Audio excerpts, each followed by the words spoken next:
Around Town Movers, in my opinion, are the best. That's Around Town Movers. Call them. You're listening to America's Web Radio on the AmericasBroadcastNetwork.com. Thank you for listening.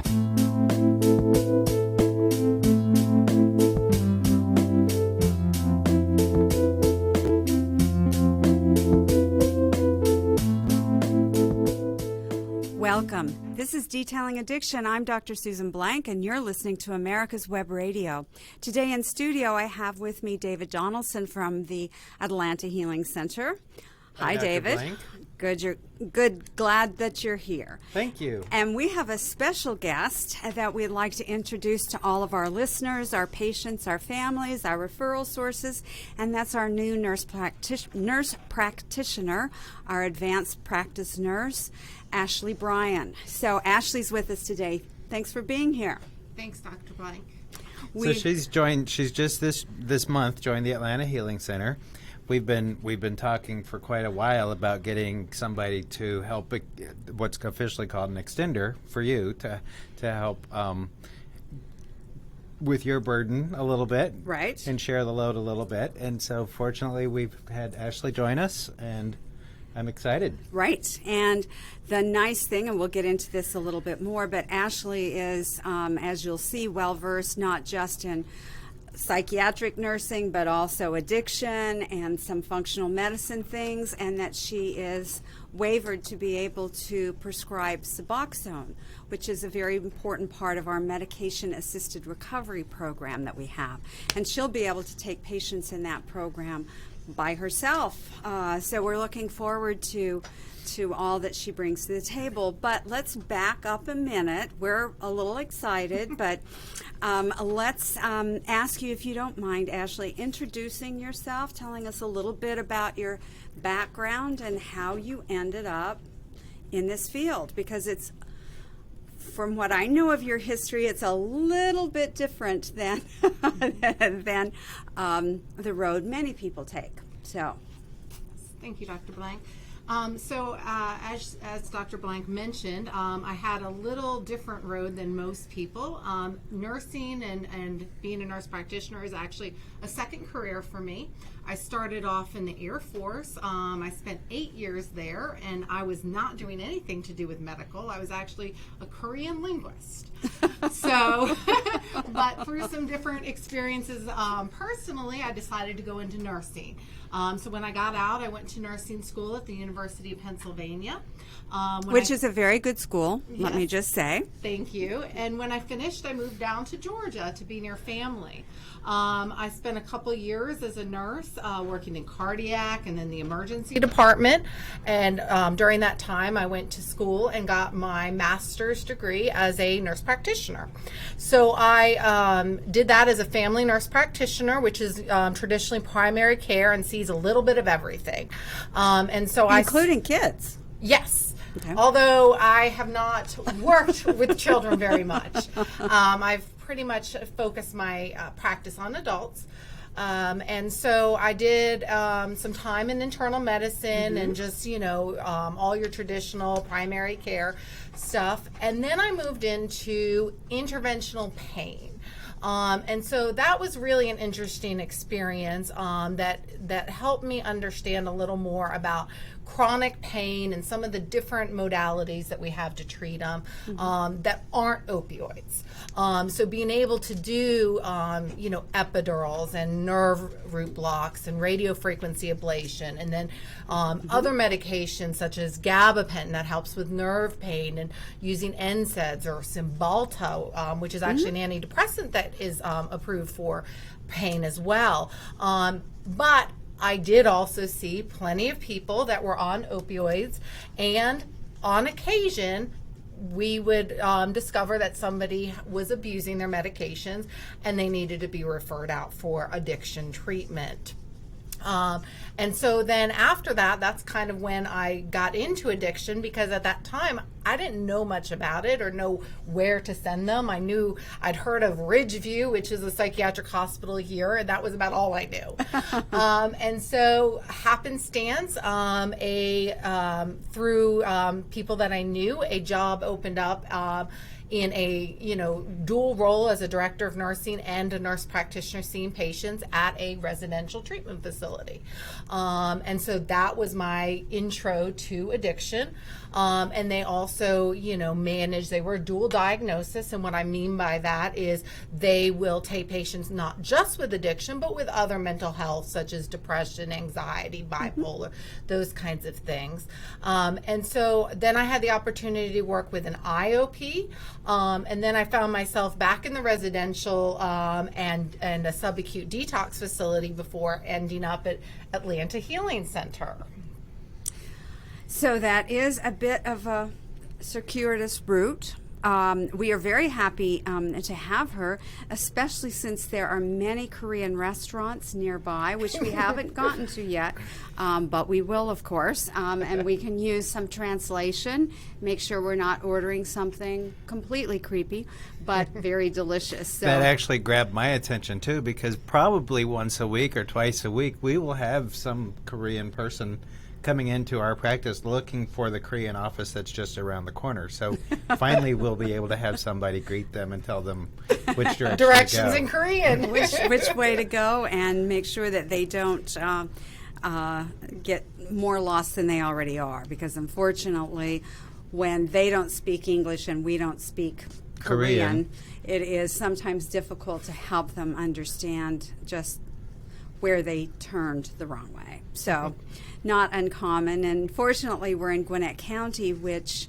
has a wide diversity of people and professionals in our complex, but also in our local environment. So it's really nice to have all of those opportunities to interact with other cultures and love Korean, so that will be very fun. So Ashley's journey into addiction is not so far from your own. I was kind of struck when I heard that, in terms of moving in. You started out initially with psychiatry. Correct. And then went to pain and then went to addiction, whereas you started in general practice and went to pain and then to addiction. Interesting little connection there. Right, yeah.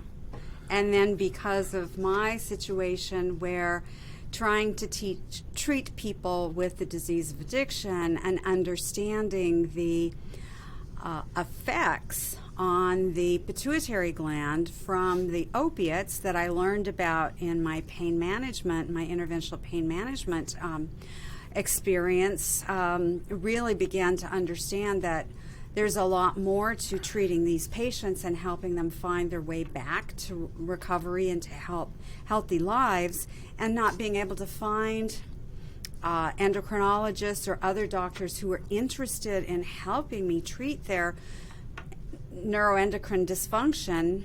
Went back and did my functional medicine fellowship so that I could understand and know how to treat folks. So yes, our paths have been very similar. I don't speak any language other than English, and I do that rather poorly. Sometimes I don't even know my own name. Right, David Moxley? So we are very glad to have you here with us, and very glad that our paths have crossed, and certainly look forward to working with you more in the future. But we wanted to bring you in and let our listeners and our folks that are associated with the Atlanta Healing Center get to know you and know a little bit about your background and why we thought you would be a good fit for us. So you've mentioned several levels of care that you've worked at. And I think that sometimes we use those terms really freely, and we know what we're talking about when we say PHP or IOP or outpatient, residential, inpatient, detox, but not everybody understands those necessarily. So would you mind explaining a little bit about those levels of care and what might be accomplished at each one of those and who might be a good candidate? Sure. So I'll start off at the highest level, which is an inpatient facility. So this will be typically your psychiatric hospitals here locally, things like Ridgeview and Peachford and those types. And what they're treating is they're usually treating acute either psychiatric issues. That could be somebody that's maybe experiencing acute psychosis, which may be drug related, or it may be a primary mental health issue. They will also be the ones that are treating acutely suicidal patients. So if somebody is acutely suicidal, typically they'll be referred by another medical provider, or they'll go through the emergency department and end up there. Also, very complicated medical detox ends up in an acute facility. Those would be typically older patients with a lot of medical issues and comorbidities, somebody maybe that has had very complicated detoxes in the past, maybe had seizures, and maybe are taking a lot of different drugs. So, combining alcohol and benzodiazepines like your Xanax and Ativan can be very dangerous because they're both ones that can cause seizures. And so when you have both of those depressants, that can be a very, dangerous one as well. And so those are typically the patients that will end up in an acute facility. They have nurses there. And medical 24/7. And they will, usually the length of stay is pretty short. Most patients will stay there maybe 5 days, maybe 7, but it's a very short stay. It's a stabilization, and then they go to a lower level of care. The next level of care under that would be a residential treatment center. Okay. And there's a couple different levels within a residential treatment center. There are some that have a subacute detox. So that would be most of your patients that are detoxing off of anything really, could qualify for that. Most would be acceptable. It's very few that need to go to an acute facility, but they would have medical staff at least on call 24/7, usually staffed at least during the day, nursing staff at 24/7, as well as mental health techs and counselors and therapists and all that. Okay. We're going to take a break right now. When we come back, we're going to learn a little bit more about some of these different levels of care that patients might be treated in. So please stay tuned. The disease of addiction is a life-altering challenge, not just for the person suffering its effects, but also for the family and friends who support and love the one caught in its grasp. What should be the course of treatment? Who is the best person to render treatment? And what is the best place to go for the care that is needed? We know that you want answers to these and many more questions. Call 770-696-9862 and speak to a representative of the Atlanta Healing Center. They can tailor a program specifically designed to address the needs of the person suffering with an addiction, or give you guidance as to where that help may be found. Information is the key, and the trained staff at AHC is here to assist. If you wish, you can also get more information on the website located at www.atlantahealingcenter.com.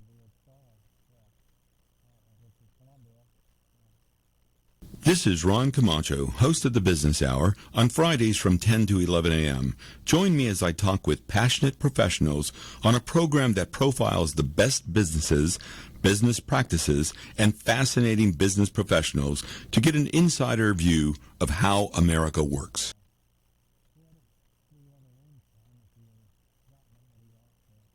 The disease of addiction is a life-altering challenge, not just for the person suffering its effects, but also for the family and friends who support and love the one caught in its grasp. What should be the course of treatment? Who is the best person to render treatment? And what is the best place to go for the care that is needed? We know that you want answers to these and many more questions. Call 770-696-9862 and speak to a representative of the Atlanta Healing Center. They can tailor a program specifically designed to address the needs of the person suffering with an addiction, or give you guidance as to where that help may be found. Information is the key, and the trained staff at AHC is here to assist. If you wish, you can also get more information on the website located at www.atlantahealingcenter.com. The disease of addiction is a life-altering challenge, not just for the person suffering its effects, but also for the family and friends who support and love the one caught in its grasp. What should be the course of treatment? Who is the best person to render treatment? And what is the best place to go for the care that is needed? We know that you want answers to these and many more questions. Call 770-696-9862 and speak to a representative of the Atlanta Healing Center. They can tailor a program specifically designed to address the needs of the person suffering with an addiction, or give you guidance as to where that help may be found. Information is the key, and the trained staff at AHC is here to assist. If you wish, you can also get more information on the website located at www.atlantahealingcenter.com.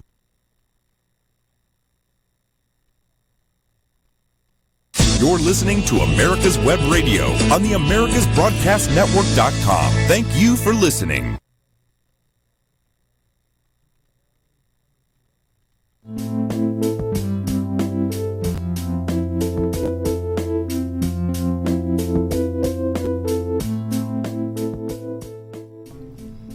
Welcome back. This is Detailing Addiction. This is America's Web Radio, and I'm Dr. Susan Blank. Today in studio, David Donaldson and I are talking with our new nurse practitioner, Ashley Bryan. She's joined the team at the Atlanta Healing Center, and we wanted to introduce her and also take this opportunity to educate you about our listeners about some of the important things that don't always get talked about on our show relative to the disease of addiction. So right before the break, we were talking about the idea that there are different levels of care that different patients might need, and we were talking about the inpatient, which is the highest level of care. And then right before the break, we were talking about a step down, a lower but still intensive level of care, residential. You were mentioning about the detox unit that might be part of that. So the really serious, complicated detoxes may have to even be done in a med-surg hospital. The still complicated but not requiring oxygen and other ancillary medical equipment can be done on the inpatient level, usually at, as you said, a psychiatric hospital. Then we have the residential, and that handles a fair number of the detoxes that people have to go through. Is that correct? Yes, that is correct. There are some subacute detox facilities that are standalone that aren't really offering the residential level of care, but will do the detox at a subacute, not an inpatient level. Things like Sunrise here in Alpharetta is one of those. But then back to the residential, typically the detox is just a small portion of what they do. Absolutely. And what they're really doing is intensive therapy. So typically about 6 hours a day of group therapy, individual therapy, all of those put together for a minimum of about 6 hours per day, even on the weekends. And so typically residentials, a lot of them will be about 30 days, but there are long-term ones that will kind of step them down and give them more privileges. But it's a very controlled environment, and of course, you know, it's expensive and insurance doesn't always want to pay for it, and right. So they typically want patients to enter at a lower level of care before that. So we have a couple lower levels of care. Before we jump to that, though, I think it's important to really point out that detox is not treatment. Yes, because thank you, so David. often you'll hear people talk about, I've been to treatment 5 times, and when you get to talking to them and they say, well, I've been to Ridgeview and I've been to Peachford and I've been to all of these other psychiatric hospitals, what they've had is 5 different detoxes. Right. For varying level of days, but they haven't actually had treatment. because once upon a time, if somebody went to Ridgeview, they were there for 3 months or longer. It used to be detox and treatment and community reintegration, but that's really changed. And now, if they're going there, it's pretty much just a detox or a subacute detox for a period. And then sometimes associated with those inpatient or residential centers will be the lower levels of care that I think you're going to get to. But good point, and that's one of the things that we always have to clarify with a patient. When you say you've been in treatment, what does that mean? Because again, you don't get a whole lot of treatment while you're in detox. The focus there is medical safety, helping you come off of the medications in a way that is not going to cause you physical harm. But there's very little that is actually addressing the skills and the other things that you'll need as you are going to learn how to manage your disease of addiction. So I think especially for family members to understand that detox is not treatment, because they'll say the same thing. We've put them in the hospital this many times and they're not getting any better. They just actually seem to be getting worse. And that is common. If they just do detox and they relapse, they're continuing to damage their brains pretty significantly. And just as that's being said, David, I think the other side of it is, while we talk about 12-step recovery and community support, that's also not treatment.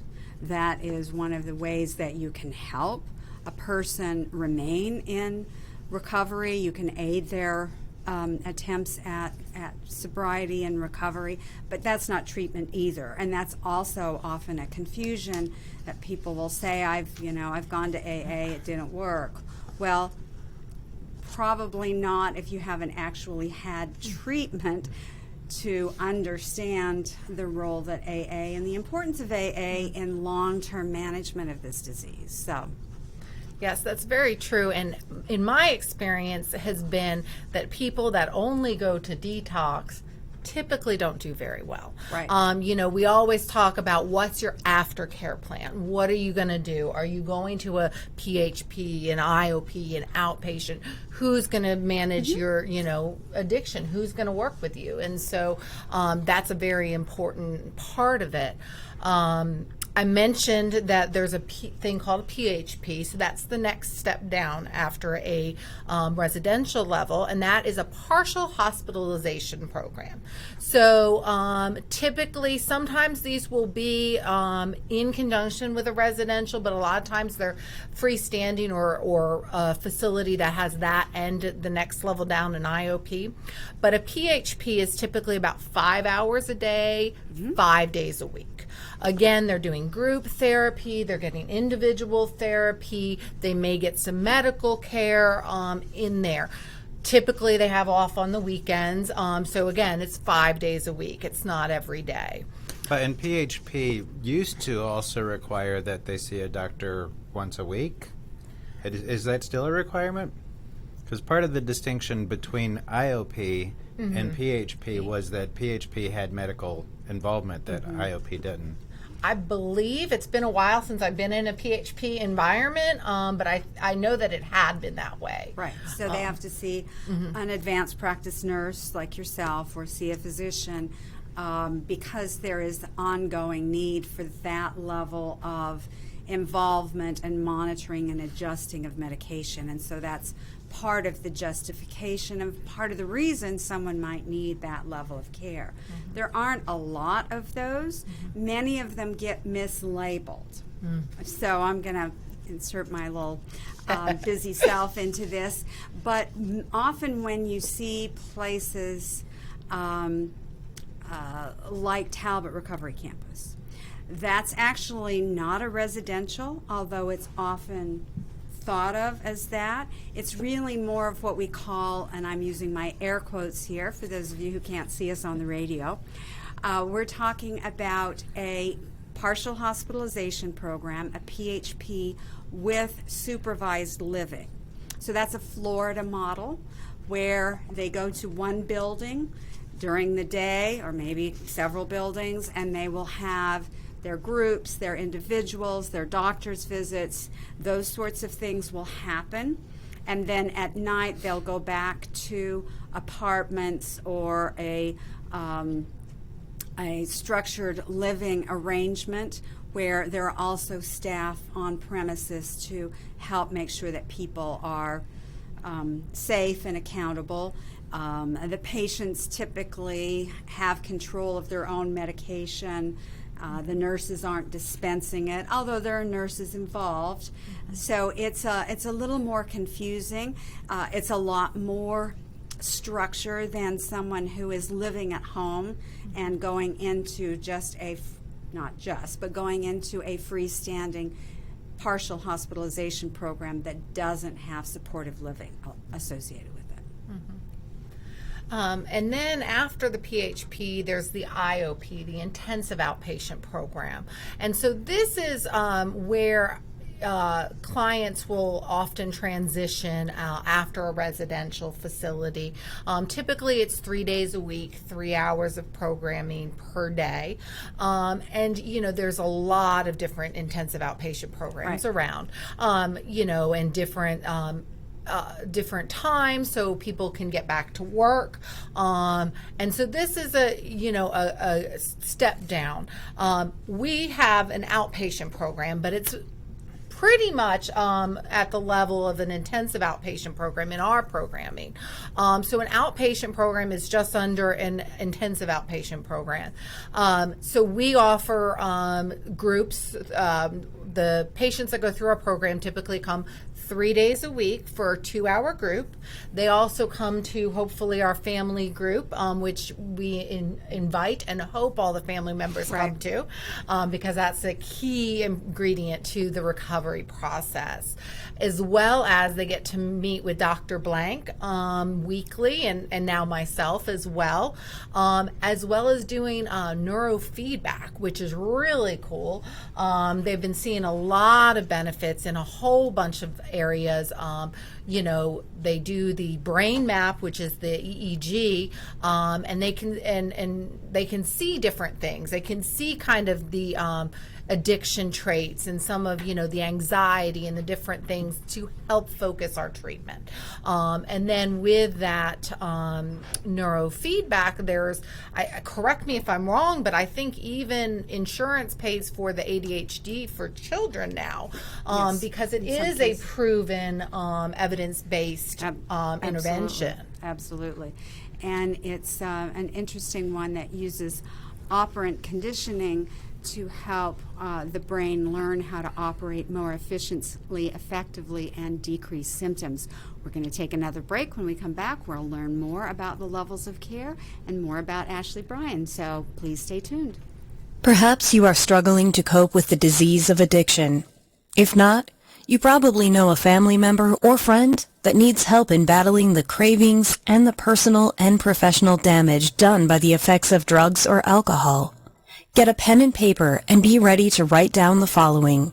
These are the issues that the trained staff at the Atlanta Healing Center address and treat every day. Their doctors and counselors with over 40 years of practice in the field of addiction can treat the suffering individual in a thoughtful, compassionate, and experienced manner and guide him or her along the path to recovery. So call 770-696-9862 and speak to a knowledgeable staff member about how you or your loved one can be helped to enjoy a better and healthier life. More information is also available on the website at www.atlantahealingcenter.com. My name is Kyle Hayes, a motorsports student at Alfred State College. Every year, Alfred State students compete in the Great Race, which is a cross-country time endurance rally for vintage vehicles.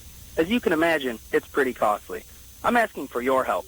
Your donation can make it possible for these students to live their passion and promote the vintage automobile industry. Please visit our site at give.alfredstate.edu and search Great Race to learn more and help us reach our goal. Thank you. The disease of addiction is a life-altering challenge, not just for the person suffering its effects, but also for the family and friends who support and love the one caught in its grasp. What should be the course of treatment? Who is the best person to render treatment? And what is the best place to go for the care that is needed? We know that you want answers to these and many more questions. Call 770-696-9862 and speak to a representative of the Atlanta Healing Center. They can tailor a program specifically designed to address the needs of the person suffering with an addiction or give you guidance as to where that help may be found. Information is the key, and the trained staff at AHC is here to assist. If you wish, you can also get more information on the website located at www.atlantahealingcenter.com.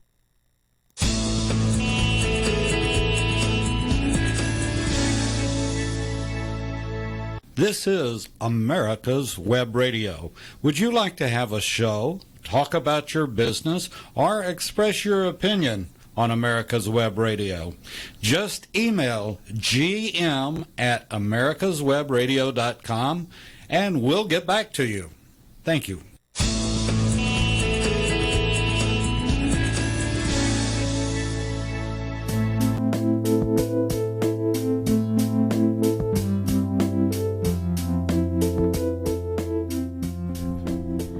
Welcome back. This is Detailing Addiction. I'm Dr. Susan Blank. You're listening to America's Web Radio. And today, David Donaldson and I are welcoming Ashley Bryan to our team and to the Atlanta Healing Center. She's been sharing with us important information and understanding about the various levels of care and who might benefit and who might be appropriate for which level of care. Right before the break, we were talking about some of the features of our outpatient program at the Atlanta Healing Center, which include neurofeedback, which is very interesting, and just a shout out to all of our folks that are listening. On Saturday, the 25th, we'll be hosting the local Bio-Neurofeedback Society meeting at the Atlanta Healing Center from 3 to 6 p.m., and you're certainly welcome to join us. We have some lively discussions and lectures around neurofeedback or biofeedback, and some fairly delicious and healthy snacks. So if you're more interested or like more information, please call us at the Atlanta Healing Center at 770-696-9862. So we had talked a little bit about that, and you were telling us a little bit more about the things you've observed about the Atlanta Healing Center. Yeah, so the Atlanta Healing Center has been really an amazing program and facility because they do, the wonderful traditional addiction treatment. They offer the MAT, the medication-assisted treatment, such as the Suboxone and the Sublocade, which is the monthly injection of the buprenorphine, which, is got evidence-based to show that it reduces the risk of overdose and death. And I have seen so many patients that could not get sober with abstinence-based programs and that have done phenomenal on the Suboxone. Typically, I, just like at Atlanta Healing Center, will always tell my patients that if you are going to go on that you need to be on it for at least 13 months. That this isn't something you go on for a month or two and then decide to taper off on yourself. Those people don't do very well typically. No, they do not. You really need to have that period of time to go through all the birthdays and the holidays and the different triggering events, as well as have the time to establish coping skills and work on some of the underlying issues that come up for people that are struggling with addiction. Absolutely. And so at the Atlanta Healing Center, as I mentioned, we are an outpatient program, so it is the least restrictive, and often the preference for insurance companies, they want you to start at a lower level of care before you go to one of these higher, because they're trying to save money. Likewise, our patients want to get sober, but hopefully most people want to spend the least amount of money as well. And so coming into a program like ours gives them a while of treatment while being a fraction of the cost of a residential facility. And so that's really an advantage. But and the other part, so often family members will show up and they're like, I want him just taken away for a month or two. because they're frustrated and they're tired and they're wanting to catch up on the sleep they haven't had in forever. But they're not having the chance to actually heal as a family. That's going to have to happen at some point. And so there's a lot of times the family is really pushing for inpatient, but the person needs to have the opportunity to try at a lower level of care before that option becomes the one of choice. And sometimes, and not always who we expect, but sometimes people do very well at that level of care. Everybody needs to be able to do well at an outpatient level of care. They need to be able to integrate their recovery with their real life and the stressors and the pressures of their real life. But we do see many people who are very successful and do not really need to go to a higher level of care. So that's always surprising. And again, it's not always who we think it's going to be that is able to be successful. It also sometimes allows people to be convinced that they do need a higher level of care. They don't want to go away. They're worried about work. They're worried about school. And they want to make sure that that they really need that. So if they are not successful, it becomes apparent to everybody, I think, the patient, the treatment team, the family, that this isn't working, and for the patient's best interest, they need to go to a higher level of care. We're certainly not going to let them do dangerous things, and we sometimes have to say, much as we'd love to have you here and help you, it's not safe for us to try and treat you at this level of care. You need to go to a more intensive level of care, and then we'll welcome you back when you're ready and safe to be at this level of care. But sometimes people do okay and actually are quite successful. And that makes me think, having worked in residential for quite a while, typically patients do better when they come and step down out of residential into a program like ours. Because what happens when they're in residential, they're in this confined environment. Right. They don't have access to alcohol or drugs, and they don't have the stressors of the family life and the work and all those things. And so if they don't do any treatment when they're done, now all of a sudden, they've been in 6 hours a day, now they have nothing. Typically they don't do so well, and so it's really good for them to come and come to a program like ours, where they can continue to get that support and continue to grow and integrate back into their lives.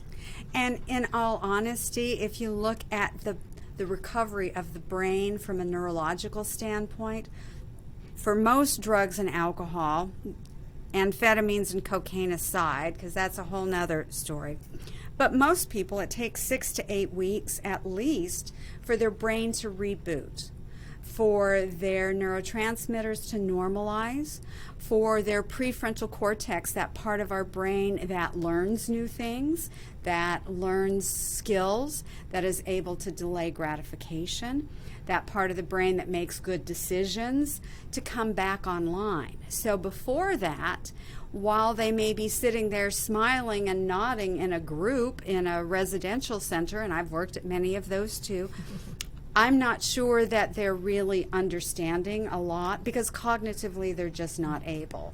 And even if they do pick some things up, it needs to be reinforced, and then they need to have the ability to practice those skills in real life and to learn to develop their recovery network, their support group, and learn how to manage, like you say, their recovery in the midst of their real life and all the pressures that are life on life's terms, as Michael Daly chimed in from the audience.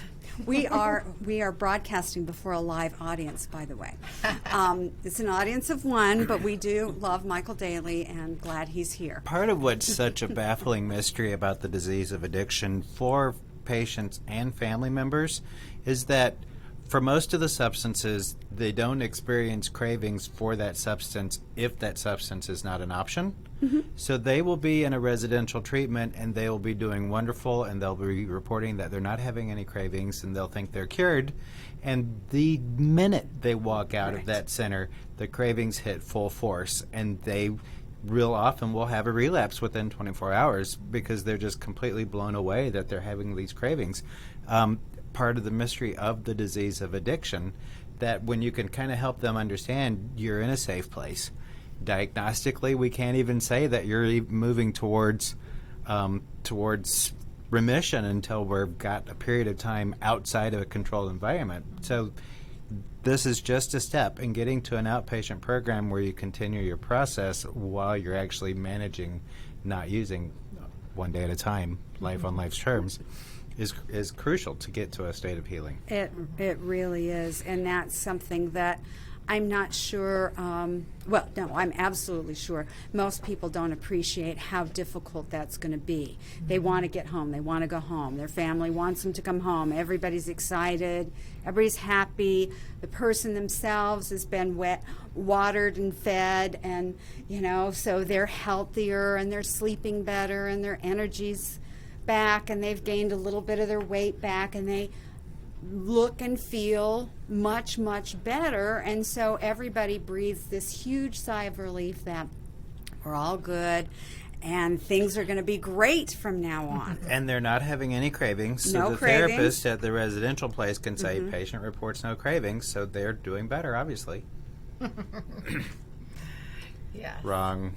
Wrong. Unfortunately, wrong.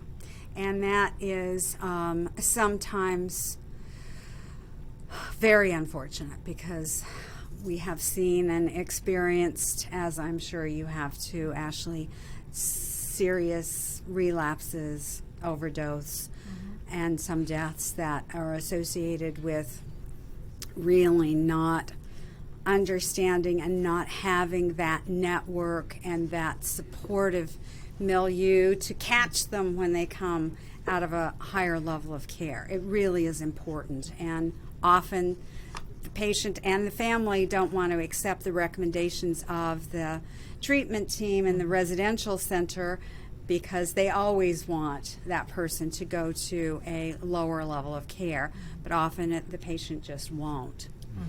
So I'd like to shift gears a little bit, and I know you've worked with a wide variety of patients, and what are some of the more interesting patient populations that you have worked with in terms of the disease of addiction? Well, I would say that one of the things I've learned is that there's no one type of person that struggles with addiction. Correct. Basically, I have seen, everything from the young, teenager to people in their 80s. So we're going to take a break, and when we come back, we're going to learn a little bit more about these patient types. So please stay tuned, and thanks for listening. Perhaps you are struggling to cope with the disease of addiction. If not, you probably know a family member or friend that needs help in battling the cravings and the personal and professional damage done by the effects of drugs or alcohol. Get a pen and paper and be ready to write down the following. These are the issues that the trained staff at the Atlanta Healing Center address and treat every day. Their doctors and counselors with over 40 years of practice in the field of addiction can treat the suffering individual in a thoughtful, compassionate, and experienced manner and guide him or her along the path to recovery. So call 770-696-9862 and speak to a knowledgeable staff member about how you or your loved one can be helped to enjoy a better and healthier life. More information is also available on the website at www.atlantahealingcenter.com. Hello, I'm Dr. Mike Karuchak. Have you ever wondered what doctors talk about amongst themselves? If you do, join us on the Doctor's Lounge and hear the doctors' conversations amongst themselves. Join me and my co-host, Dr. Hal Schertz, every Thursday morning, 8 to 9 a.m. Perhaps you are struggling to cope with the disease of addiction.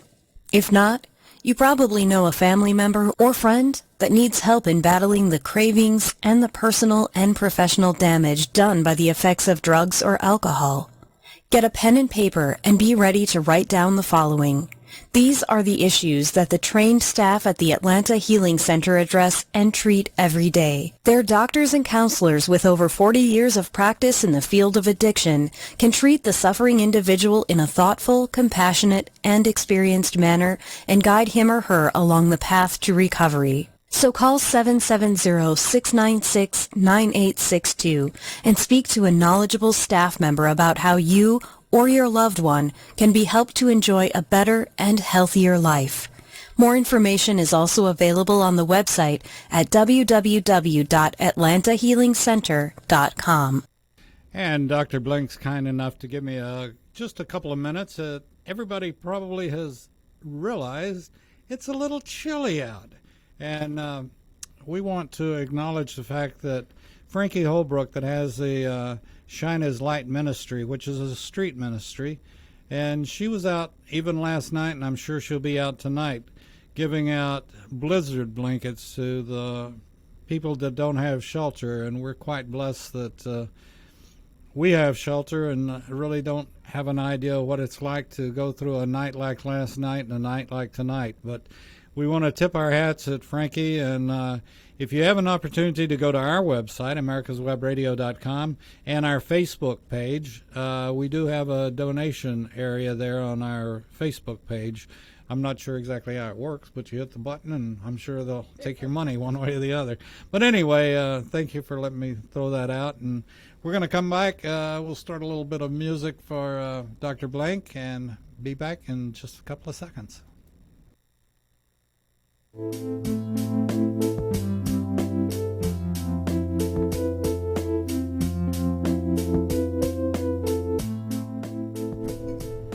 Welcome back. This is Detailing Addiction. This is America's Web Radio, and I'm Dr. Susan Blank.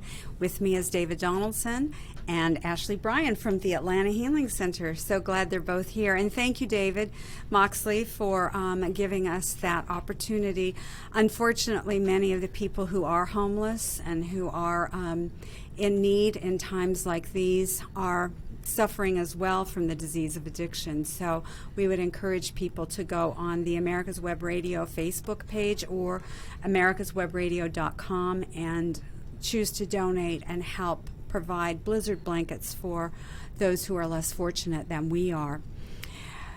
Ashley, right before the break, we were talking about the idea that addiction just kind of can be anybody, anywhere, and there's no one type. Correct. Addiction is a brain disease and it doesn't discriminate. Although we know that there is some genetic component, and so we see it a lot in families. It is a family system disease, but we'll see, where parents or grandparents struggled with addiction, that increases the risk of the person struggling with substance abuse. And so that is a big thing for them. And you are introducing to us at the Atlanta Healing Center a treatment modality called ACT, and I was hoping that you would share more with us, as well as and our live studio audience, as well as our audience out there in Radio Land. What is ACT? So ACT stands for Acceptance and Commitment Therapy. So it's basically a type of CBT, cognitive behavioral therapy. It was developed by a gentleman named Stephen Hayes in about the 80s, I believe. And the idea behind it was to increase psychological flexibility. What I mean by that is one's ability to sit with their thoughts and emotions and hold them, but not so tightly, and yet be able to make decisions that are in line with their goals and their values, instead of those impulsive decisions that are, based on our emotions at the moment or different things. And so that is, what it is. And one of the things, there's a great TED Talk by Stephen Hayes. It's called Psychological Flexibility.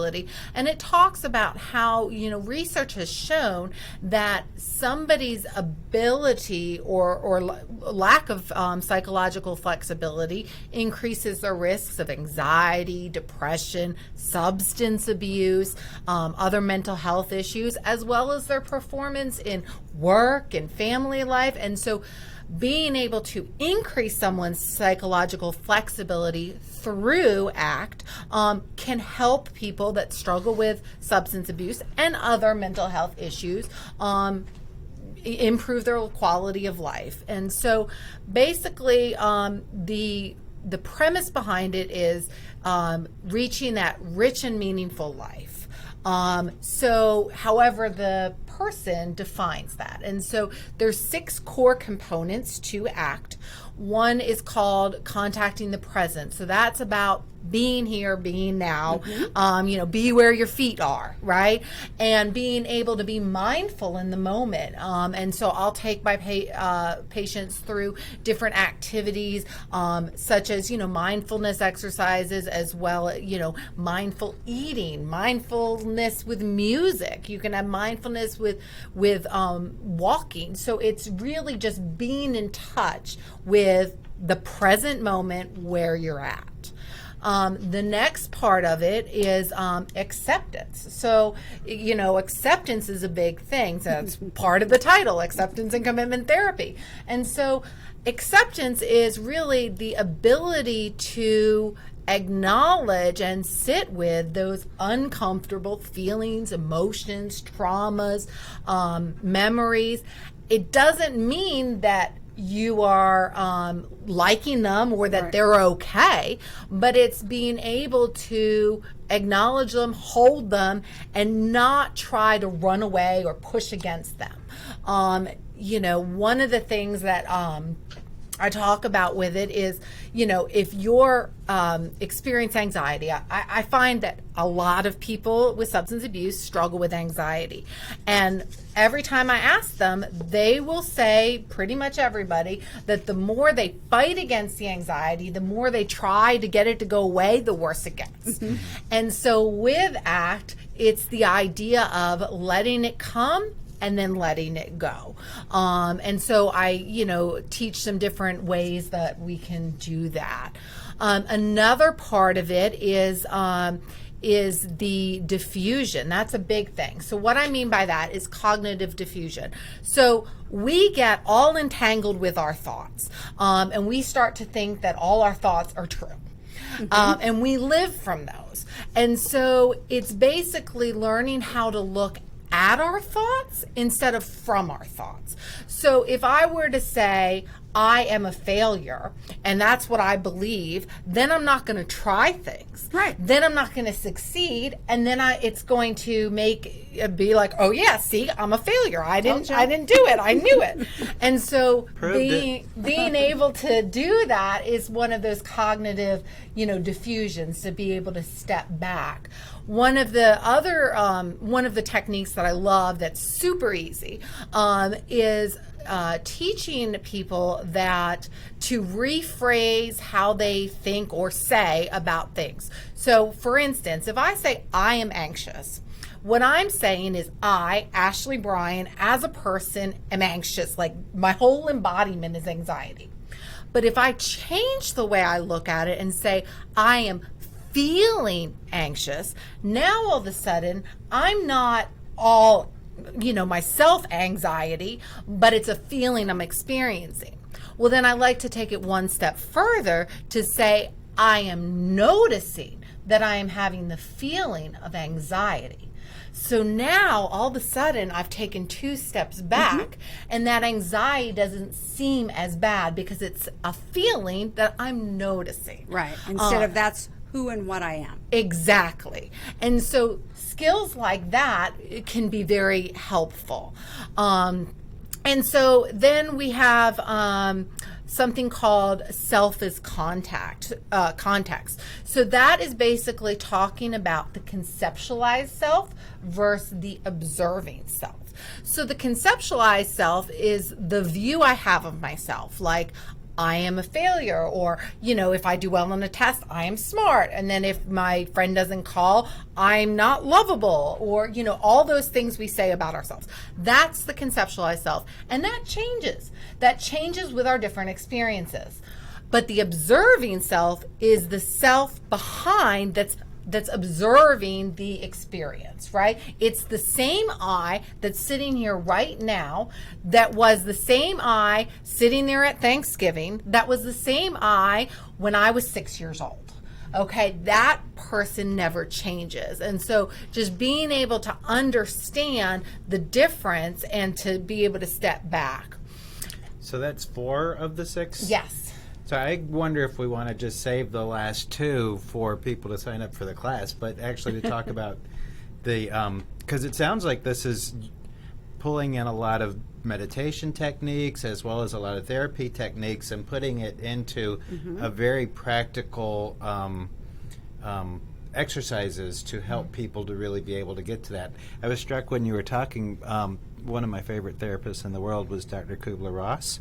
Not Kubler-Ross. Why did I just say that? Virginia Satir. And what she used to say, I like Kubler-Ross also, same time period, but she used to talk about feelings are facts when we're children. And as we grow up, we begin to recognize that our feelings are not the same as facts, and that just because I feel like everybody hates me doesn't mean that everybody hates me. So it's taking the same therapeutic concept and putting it into a real practical, hands-on lessons kind of group format. And you've been involved with some of these groups and seen magic happen? Yeah, I mean, I've been leading these groups in the residential setting weekly with clients, and I've definitely, had some that are just like, oh my gosh, I never thought of that before. Or, like they'll come back the next week and like, what happened, last week? Like, that just, blew my mind, and how much, that has helped me deal with these certain things. And because they're able to build on these different segments. Right, exactly. And they're all intertwined. And so really, when we do the groups, somebody can come in at any point as I talk about these different segments, because they're all interrelated. But they can be a freestanding by itself too. Correct, Okay. correct. But they're very, they're just very closely related to each other and to the concept of developing that psychological flexibility. There was this old timer at a meeting that I used to go to that midway through the meeting, regularly, you would see him just bend over and untie his shoes and retie his shoes every meeting, no matter what. And I'd say, "What's the deal here?" And he's like, my mind starts to wander. I start thinking about getting up and leaving, and I bend over and I tie my shoe, and it just keeps me there for the rest of the meeting. Pretty much that same technique that you were talking about with the first one being staying in the present, Staying looking in at the your moment. feet, tying your shoe. Being grounded, being ready.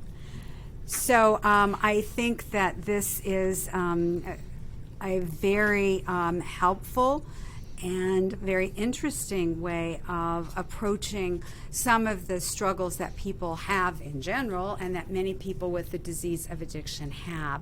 So thank you so much, Ashley, for being here and for being part of the Atlanta Healing Center. And just throwing in there, codependence would probably benefit really well, Very too. much. And please don't forget to go to the America's Web Radio website and donate for the Blizzard blankets. We'll see you all next week on Detailing Addiction. Perhaps you are struggling to cope with the disease of addiction.